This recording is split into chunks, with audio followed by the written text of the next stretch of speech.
Tabiatda shunday baliq bor. Uning yashash joyini ko'rsangiz, ko'zingizga ishonmaysiz. Bu inju balig'i. U o'ziga uy qilib, dengiz bodirining orqa teshigini tanlagan. Bu baliq na qoida biladi, na uyat. Mezbon nafas olish uchun orqasini ochganda, u chaqonlik bilan ichkariga sho'ng'iydi. Eng qizig'i, u shunchaki mehmon emas, balki mezbonning ichki a'zolarini yeb, kun ko'radigan haqiqiy tekinxo'rdir.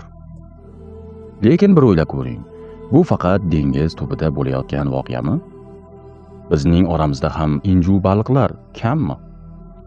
O'zining manfaati uchun birovlarning shaxsiy chegarasini buzib kiradigan, tili shirinu, lekin ichingizni kemirib bitiradigan parazit fe'lli insonlar yo'q deysizmi?